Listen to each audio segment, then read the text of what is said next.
Alors, le suivant, c'est Madame Sophia Psalmo-Guérin de Rennes, qui va nous parler des analyses vidéo et cinématiques de l'hystérectomie laparoscopique robot assistée, une nouvelle méthode pédagogique dans l'apprentissage de la chirurgie.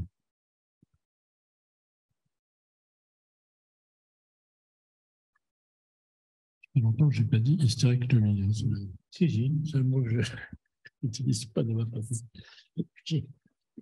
Chers membres de l'Académie de chirurgie, chers collègues, merci de me permettre de présenter mon travail de Master 2 sur l'analyse vidéo et cinématique de l'hystérectomie par laparoscopie robot assistée à visée pédagogique. Alors, sur quoi j'ai appuyé? Ça ne marche pas. Après, je vais quitter. Il faut que je revienne en arrière. Voilà. Je suis docteur junior en gynécologie obstétrique et ce travail a été réalisé en collaboration avec le laboratoire de traitement du signal et de l'image. Aujourd'hui, en 2022, le robot fait partie intégrante de la chirurgie, puisque presque 30 000 procédures robotiques sont réalisées par an en France et 14% sont des chirurgies gynécologiques. Le déploiement est massif, expansif, partout dans le monde, et à l'échelle d'une région comme la Bretagne, il y a déjà 10 robots qui sont implantés. Il va donc falloir se former à la chirurgie robotique, en particulier pour les futurs internes qui vont peut-être commencer d'emblée à la console.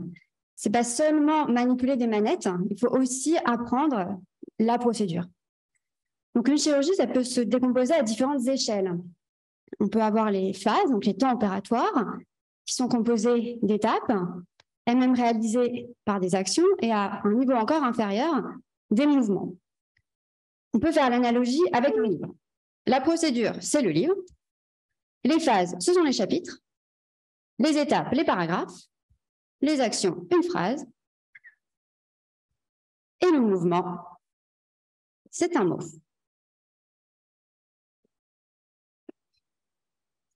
Donc, si j'explique un petit peu l'analyse des mouvements, c'est déjà utilisé pour donner les scores à la fin d'un exercice de simulation robotique. Et une revue de la littérature que nous avons réalisée nous montre qu'elles sont bien corrélées au niveau d'expérience. Certains travaux montrent aussi des corrélations avec des résultats cliniques, en particulier en neurologie. Il n'y a pas encore de travaux réalisés en gynécologie. Donc, nos objectifs étaient de développer une méthode de décomposition et d'analyse fine de l'hystérectomie, permettant d'objectiver ces étapes clés, la meilleure gestuelle chirurgicale à adopter et proposer un programme d'enseignement progressif de l'hystérectomie étape par étape. Pour cela, nous avons comparé des opérateurs expérimentés à des opérateurs débutants. Nous avons comparé les durées des phases et des étapes, le nombre d'actions sur l'ensemble de la chirurgie et sur le pédicule utérin et les données cinématiques. 10 chirurgiens ont participé à l'étude, 4 étaient des chirurgiens entraînés, 6 des chirurgiens débutants et toutes les patientes ayant eu une hystérectomie totale avec ou sans annexectomie ont été incluses. L'inclusion des patientes s'est déroulée entre août 2020 et juin 2021 et le traitement des données nécessitait plusieurs étapes que je vais vous expliquer. Tout d'abord, la vidéo et les données tridimensionnelles étaient enregistrées à l'aide d'un boîtier qu'on appelle le debugger qui est branché sur le robot. Ensuite, il faut monter les vidéos qui sont enregistrées sous la forme de petites parties. Donc, on reconstitue la vidéo et puis on la note. Pour l'hystérectomie totale, on l'a annotée en 7 phases, 24 étapes et 4 actions. Celle de coaguler des saignements, retirer l'optique, vérifier l'urtère et mobiliser l'utérus. Nous avons également choisi d'étudier plus spécifiquement le pédicule utérin, qui est l'étape la plus à risque sur le plan hémorragique et sur le plan des lésions urétérales. Donc, la notation était un petit peu différente puisqu'on spécifiait pour chaque bras s'il était en train de tracter, de pousser, de coaguler, de disséquer, de sectionner. Concrètement, comment ça se passe? Donc, on utilisait un logiciel qui s'appelle le logiciel Bucom et on sélectionnait successivement les phases ici représentées en haut et les étapes en bas. Donc là, par exemple, vous voyez qu'on est dans la dissection antérieure. On est en train de sectionner le feuillet antérieur du ligament large. Donc, on est presque en temps réel avec notre vidéo puisqu'on peut contrôler l'avancée et reculer également à la milliseconde près. Donc là, on passe dans l'étape de l'annexectomie. On fait notre fenêtre pour dégager l'annexe. Pour le pédicule, eh bien là, on sélectionnait des acteurs, donc le bras droit, le bras gauche, l'assistant chirurgien, et on marquait à chaque fois l'action qu'il était en train de réaliser, ce qu'il était en train de tracter. Là, par exemple, le bras gauche est en train de coaguler le pédicule. Enfin, nous avons calculé les données cinématiques, c'est-à-dire la longueur des trajectoires. Donc, sur cette animation, vous voyez représenter en bleu la trajectoire du bras droit, en rouge celle du bras gauche et en vert celle de l'endoscope, sur à peu près un tiers d'une hystérectomie. Nous avons calculé la durée du mouvement, la vitesse, le volume de travail, ici représenté par le polygone bleu, la perception de la profondeur, la dextérité bimanuelle, la longueur angulaire, c'est en fait l'utilisation de l'extrémité rotative de l'instrument et le pourcentage d'inactivité.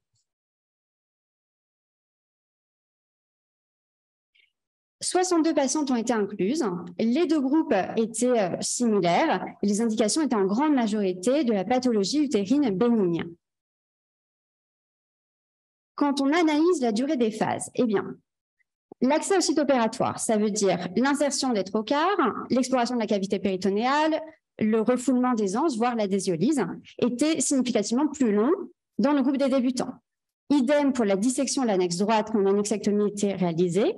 Pour la coagulation de section des vaisseaux utérins et la restauration du site opératoire, c'est la suture vaginale, le lavage à la fin et l'hémostase. Donc, toutes les phases n'étaient pas différentes. À l'échelle des étapes, c'est l'insertion des trocars, l'inspection de la cavité, les pédicules, le ligament rond et la suture vaginale, essentiellement, qui sont significativement plus longues. Maintenant, à l'échelle des actions, on a pu voir que dans le groupe des débutants, il y avait davantage de retrait de l'optique lié à des projections sur l'optique et plus de mobilisation de l'utérus. Quand on a analysé le pédicule utérin, eh bien, seule la traction était différente, avec davantage de traction dans le groupe des opérateurs expérimentés. Les autres actions n'étaient pas significativement différentes. Enfin, l'analyse des données cinématiques nous montre que les débutants ont des trajectoires qui sont plus longues, moins fluides, plus en profondeur, qu'ils utilisent davantage l'extrémité du robot, enfin l'extrémité de l'instrument du robot, et qui sont plus souvent inactifs. Et les observations sont à peu près similaires pour le bras gauche, qui est la pince bipolaire, et pour l'endoscope, idem, la longueur des trajectoires est plus longue. Donc, on peut interpréter les résultats de la manière suivante. Ce qui semble mieux discriminer le niveau d'expérience, c'est les données cinématiques. Et on peut recommander de privilégier des trajectoires courtes, moins de temps mort, moins de rotation de l'extrémité des pinces. Ensuite, la durée des phases et des étapes, l'analyse, elle nous montre que l'insertion des trocars, le pédicule utérin et la suture vaginale semblent étant clés de l'hystérectomie. Et enfin, l'analyse des actions nous encourage à recommander aux débutants de réfléchir au positionnement optimal de l'optique pour éviter d'avoir à le retirer dès lors qu'il est sale et davantage tracter les tissus. Donc, les limites de cette étude, elles peuvent être liées au modèle du robot. On a travaillé à partir du modèle SI qui n'est plus commercialisé et on ne peut pas affirmer qu'il soit extrapolable aux autres modèles robotiques. Ensuite, le seuil d'expérience n'est pas consensuel. Certaines études évoquent un seuil à 33, quand d'autres le fixent à 90. Et enfin, la notation reste un travail malgré tout assez fastidieux et plutôt long. Donc, sur la base des durées des phases, voilà ce qu'on peut proposer. C'est un enseignement de l'hystérectomie, un petit peu étape par étape, en laissant faire d'abord les phases qui sont les plus courtes, les plus faciles, donc la dissection des annexes, et progressivement en laissant faire les étapes qui sont plus longues jusqu'à la suture vaginale. Ça reste bien évidemment à valider en pratique clinique. Enfin, nous avons pour objectif d'appliquer cette méthode de décomposition et d'analyse fine de la chirurgie à toutes les chirurgies gynécologiques, de créer des exercices d'annotation qui permettent d'évaluer un petit peu la compréhension des procédures. Et nous allons continuer à calculer les données cinématiques sur chaque phase et chaque étape pour plus de pertinence et pour aboutir peut-être à une certification en chirurgie robotique à partir de ces données cinématiques. Je vous remercie. Alors, Oui, merci, c'est très intéressant. Un peu loin de mes préoccupations, mais ça n'empêche pas l'intérêt. J'ai quand même été. Enfin, on m'avait demandé de faire un rapport sur les robots chirurgicaux, ça fait une dizaine d'années, et j'avais eu beaucoup de disciplines en face de moi, enfin les urologues, chirurgiens viscéraux, les ORL, et pas de gynécologue. Il semblait qu'à l'époque, enfin, les chirurgies gynécologiques n'étaient pas représentées. Alors, est-ce que c'était parce qu'on ne voyait pas d'intérêt, parce que ces gestes-là sous laparoscopie simple sont faciles, ouais, et donc ma question, qu'est-ce que le robot apporte? Puisque c'était quand même la question que nous posait l'assistance publique, à laquelle d'ailleurs on a eu beaucoup de mal à répondre. On a répondu, il faut acheter des robots, mais on ne sait toujours pas à quoi ça sert. Voilà, c'est ce qu'ils ont fait, d'ailleurs très bien. C'était très bien de le faire. Donc, la question, c'est quel est l'avantage du robot en fait? Mais je comprends bien que ce n'est pas votre sujet, c'est les entraînés font mieux que les plus jeunes. Mais ça, on le sait déjà. Effectivement, il y a les études qui comparent la laparoscopie conventionnelle et le robot, elles sont un petit peu décevantes. Elles montrent en tout cas pas de supériorité du robot. Maintenant, c'est vrai que le robot, c'est un confort pour le chirurgien. Je pense que c'est indéniable. Et probablement que dans les utérus de gros volume, ça facilite quand même la dissection. Notamment quand il y a des fibromes en postérieur, c'est pas si évident. Après, là, j'ai parlé de l'hystérectomie, mais probablement que pour des myomectomies, ça peut aussi être très utile. Là, en gynécologie, on est quand même limité sur les myomectomies au robot, donc peut-être qu'on pourrait aussi améliorer la prise en charge des patientes et leur proposer davantage de chirurgie robotique et leur éviter une laparotomie pour d'autres types d'interventions que celle-ci. Vous avez d'autres questions? Oui.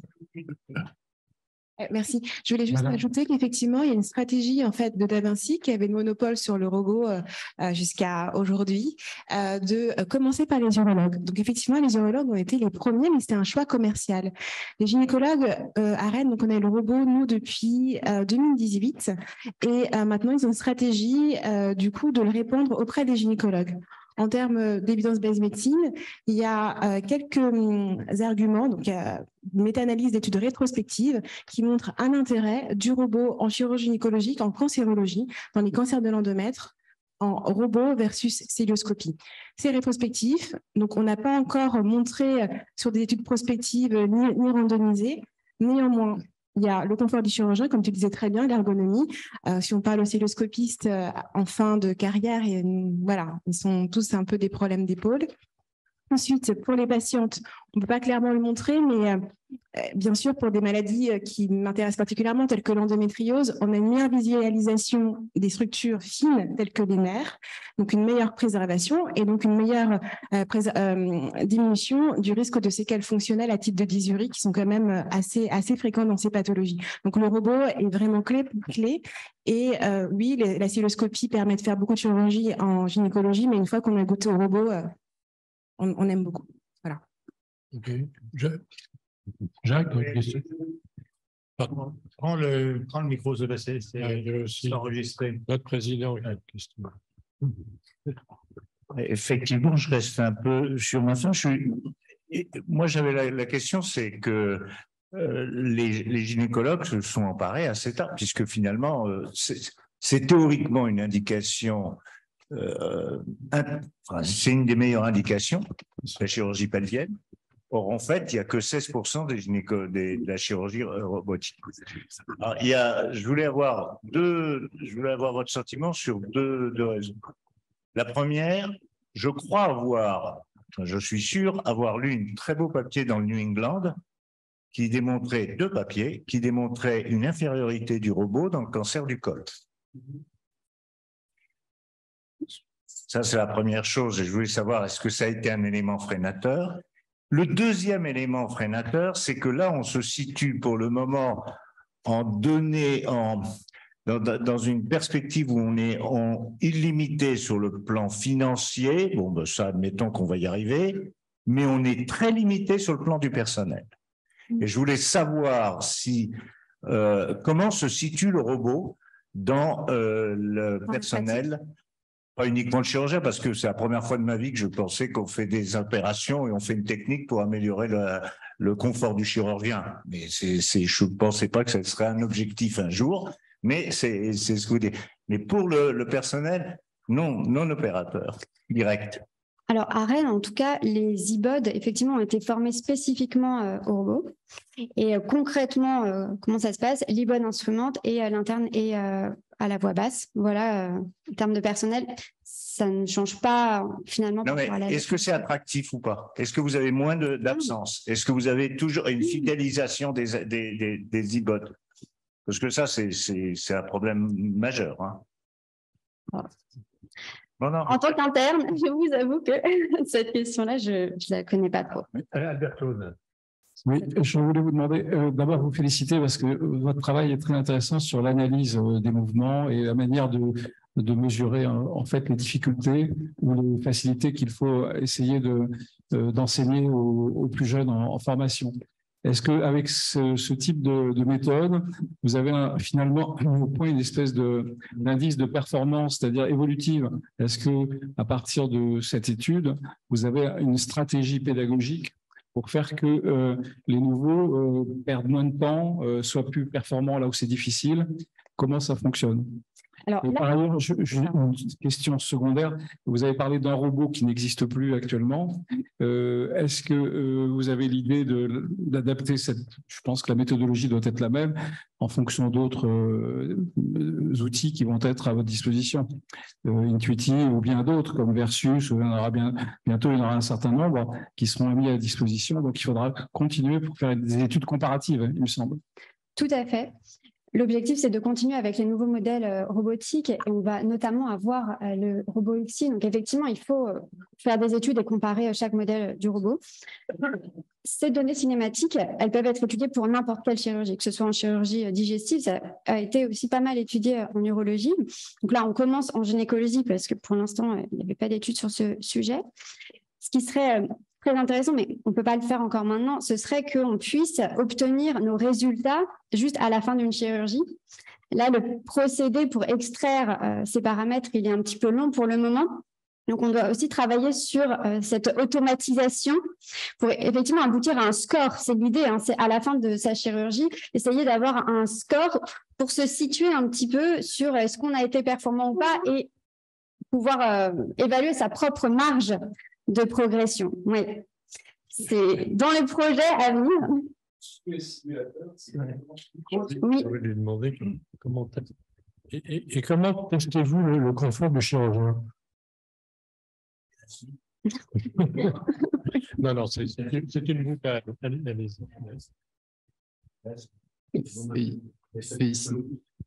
Félicitations pour ce travail. C'était une de mes questions, c'est de savoir si on pouvait automatiser avec de l'IA justement l'analyse de ce score et l'avoir en fin de procédure comme on l'a sur le simulateur. Voilà. Est-ce qu'il y avait des projets en cours? Pour revenir sur les articles du New England, en effet, en 2018, la FDA a lancé une alerte en disant que aux États-Unis, il y avait des soucis de données de qualité oncologique à court terme et à long terme sur les procédures robo-gynéco. Une des explications, c'était le manque de formation des opérateurs et aussi la qualification de ces opérateurs, puisque tous ne faisaient pas forcément de la chirurgie oncologique, gynécologique au quotidien, mais il y a encore beaucoup de chirurgiens généraux qui font, on va dire, de la viscérale et un peu de gynéco, ou de la viscérale, par exemple, et un peu de thoracique. Ça se voit aussi aux États-Unis. Et après, concernant le coût de l'outil, maintenant, la stratégie d'Intuitive est quand même extrêmement agressive, donc le surcoût n'est pas excessif. Et la consommation de personnel en tant que telle, c'est comme pour de la vidéo. Maintenant, quel est le vrai intérêt de la chirurgie robot-assistée? C'est pas une vraie voie mini-invasive, je pense, puisqu'en fait, ça permet de reproduire ce qu'on fait en ouvert. Et l'intérêt, ce sera sur les cas complexes, plutôt dans la robotique. Et on compare à l'heure actuelle les cas simples, puisque dans nos recommandations, les voies mini-invasives sont recommandées pour les stades débutants de la plupart de nos pathologies. Mais le vrai intérêt, ce sera vraiment les cas complexes. Mais c'est difficile de comparer une voie vidéo, une voie robot sur un cas complexe ou sur de la vidéo, vous avez un taux de conversion, comme pour nous en thoracique, hein, Attention, on s'éloigne un peu de la présentation qui était sur une méthode pédagogique. Donc, on est là sur l'intérêt du robot dans la chirurgie. C'est plus tout à fait la même chose. Je propose qu'on revienne à ce que vous avez dit, c'est-à-dire comment apprendre. Et moi, j'avais une question sur l'applicabilité. C'est facile, ça prend pas trop de temps parce que là, on va être confronté au problème qu'on a formé nos intérêts à tellement de choses qu'il faut trouver des méthodes qui soient assez rapides. Justement, mais ça, c'est à visée personnelle. D'avoir annoté toutes ces vidéos, je pense que ça m'a énormément aidé pour comprendre vraiment la procédure. On en voit, mais au moment de faire, souvent, on est un petit peu perdu. Et le fait d'analyser les vidéos, vous connaissez la procédure par cœur à la fin. Donc, je pense que c'est intéressant, mais c'est de l'auto-formation. Ça prend du temps et il faut essayer soi-même de se dire je vais regarder une vidéo et essayer de l'interpréter vraiment en profondeur, de regarder comment on met les bras pour m'exposer. C'est une analyse fine en fait de la vidéo et mon sentiment c'est que c'est utile et que ça peut vraiment aider. Non, j'ai beaucoup aimé votre comparaison entre le livre justement avec cette technique. C'est formidable son propos, le premier. C'est-à-dire ce que j'appelle le connaître pour la nostalgie. Les gens ont travaillé des heures et des heures pour apprendre. Elle démontre très bien qu'on va pouvoir former des chirurgiens.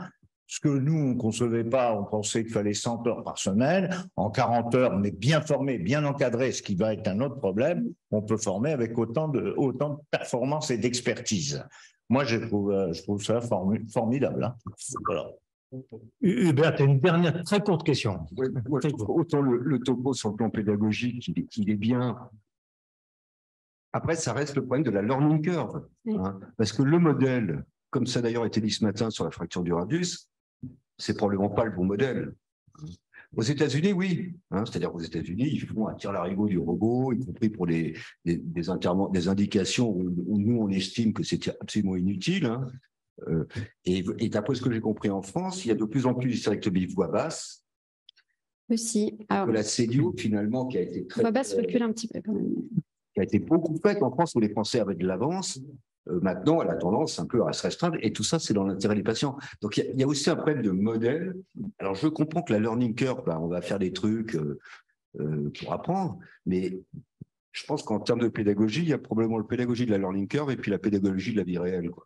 Oui, c'est un peu ce qu'on essayait de faire. Mais si, tout à fait. Tu me permets de rajouter d'information pour tout le monde.